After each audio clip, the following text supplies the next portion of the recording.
Stalemate my life. Today we are playing against another 1500. Now the reason why I wanted to show you this game is because there is a brutal checkmate at the end. This is actually a very common checkmate pattern if you do play this opening, which I suppose a lot of people would consider a boring opening. We are going to be playing the London, which is something that I play almost exclusively with white. Now, I know a lot of people don't like the London, and yeah, I think it's a solid opening. I think you can get a lot of decent positions from it. And if you are a London player, you really are going to want to stick around to see what happens, because this is something that's going to happen in a lot of your games. It's going to give you a lot of brilliancies because it does involve the sacrifice of a piece. Now, if you are not a London player, after this, maybe you might consider giving the opening a go. Let's get into it. We are obviously going to start with d4. That's the first move of the London. We are obviously looking to develop our bishop out. We are looking to get our knight out. And then we are looking to create this little diamond setup with the pawns. And we want our bishop on the square over here. Now, the reason why is because once the bishop gets here, we have eyes on this pawn over here. Now, let's see how it plays out. My opponent just responds with d5, which is a solid, reasonable move. We develop our bishop. My opponent develops the knight. All of this very common. This is something that happens a lot in the London system. My opponent develops their other knight. Now, when I see this move happening, I like to push this pawn over here. It stops the knight from ever coming to the square over here and causing all kinds of chaos on the queen side. My opponent is obviously looking to fianchetto his bishop over here. Now, this doesn't do much. It just stares into a pawn over here.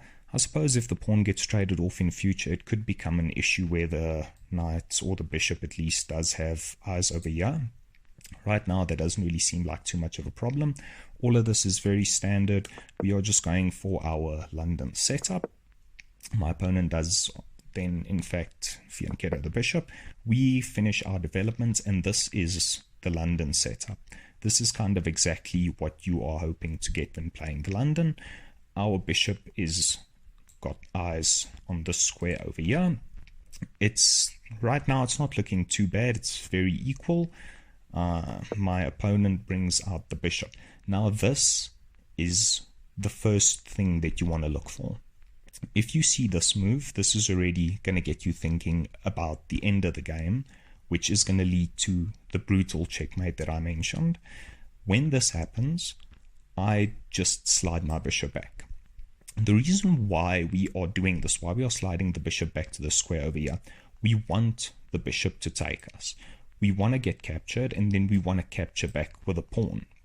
Now, double pawns are not ideal.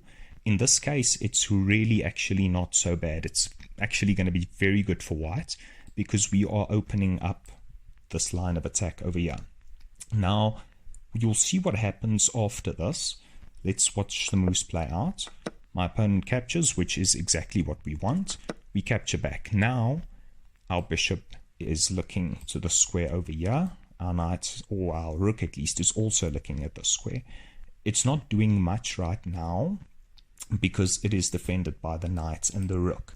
But after a few moves playing out, you'll see that this is going to get very dangerous very quickly for black. My opponent castles. Now, this is very bad.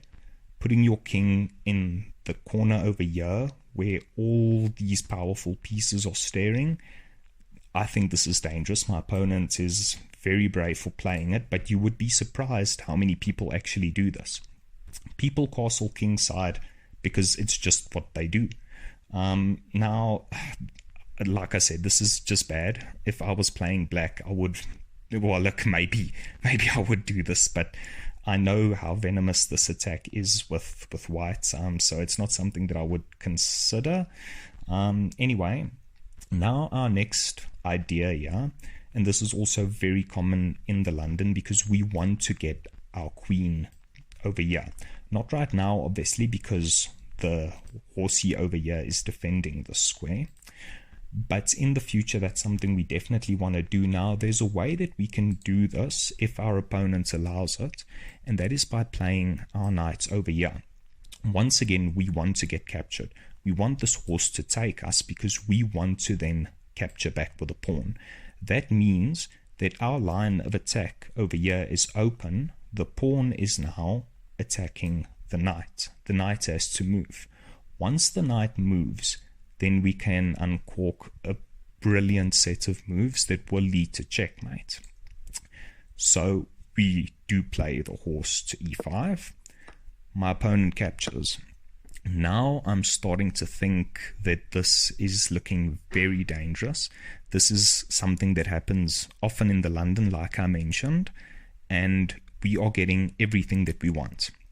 Our plan to open up the file for the rook is there. We've got the bishop staring at the square over here, and we are now going to take the knight, forcing this knight to move.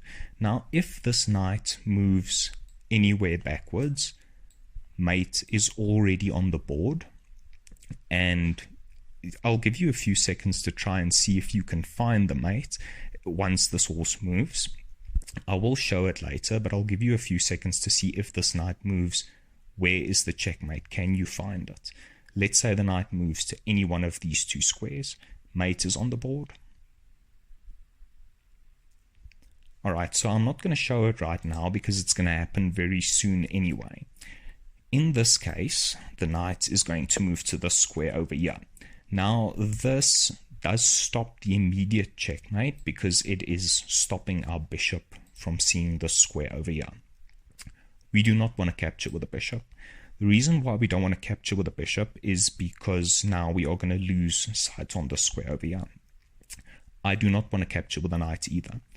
I want to trick my opponent into moving this horse so my bishop can once again have eyes over here.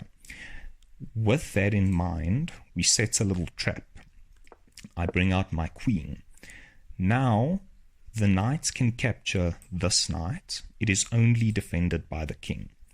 I am hoping that my opponent will indeed capture here, thinking that I need to capture back and my king is now stuck in the middle of the board. That is what happens, and you will see that we have mate in 5 on the board. Now, to find the mate in 5, this is the same mate that I was talking about earlier if the knight moved back.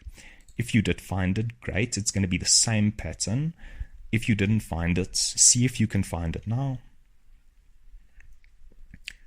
Now, it's not that easy to see, but I promise you after I show you this, and you will get this exact position. Maybe not this exact position. A lot of people just move the horse back, which is going to be the same thing. You're going to use the exact same mating pattern, and it starts with a forcing move. Now, when you are trying to make a plan in chess, you want to try and look for forcing moves. You're looking for checks, captures, and attacks.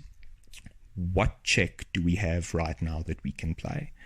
We have this check over here. That is the only check that we have that doesn't immediately just lose a queen, because we've got this check as well, but that does absolutely nothing. The king can just capture back.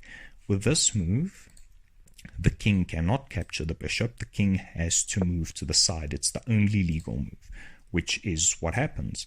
Now, wherever we move the bishop, there's going to be a check on the king again with the rook, another forcing move. So you can play the bishop basically to any square except this one. There is another set of moves where the queen is behind the bishop, where this sacrifice does actually work, which I will show you just briefly after the game is done. Because that's also a stunning way to end the game, but it doesn't really matter. You can move the bishop to any square, regardless where you put it, it's a check. So, we move the bishop. Now, the king is only got one legal move once again. The king has to move out the way. That is obviously what happens, and here is where we get the brilliancy. We sacrifice the rook. Yes, there it is. We have a brilliancy on the board. The king only has one legal move. There is no other move he has to take. We check again with the queen. The king moves back. and we get checkmate.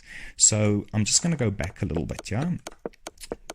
Once the bishop and the knight, or the rook at least, have eyes over here, even if your queen is on this, it doesn't really matter. As long as your queen has scope on this diagonal, then you can play the mate. That is what you're looking for. And it's very simple, very straightforward. It's forcing moves all the time. You are forcing checks, and you will all the time. So if this is the setup that you're getting checkmates again. But now the thing is, the queen is not on this diagonal. So the queen cannot come in to check after you sacrifice the rook. So now it's going to be a similar kind of setup, and you will get something like this while playing the London as well. A lot of the times you are going to bring the queen out to add an extra line of attack over here. Once again, once this knight moves off the square over here defending this, you have, once again, you've got mates on the board, and you will get this in your games, I guarantee it. So once again, we are looking for forcing moves. The only move here that is a check is this one. The king has to move.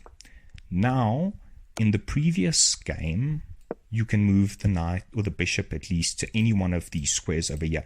The problem is now in this situation, it is blocking the attack of the queen. So you go ahead and you sacrifice the bishop over here. The king only has one legal. Yeah. We then come in and we play checkmate. So once again, the same kind of idea. The only difference is if your queen has scope on the square over here, you sacrifice the rook. If your queen is behind the bishop, you sacrifice the bishop. Thanks for watching. See you in the next one.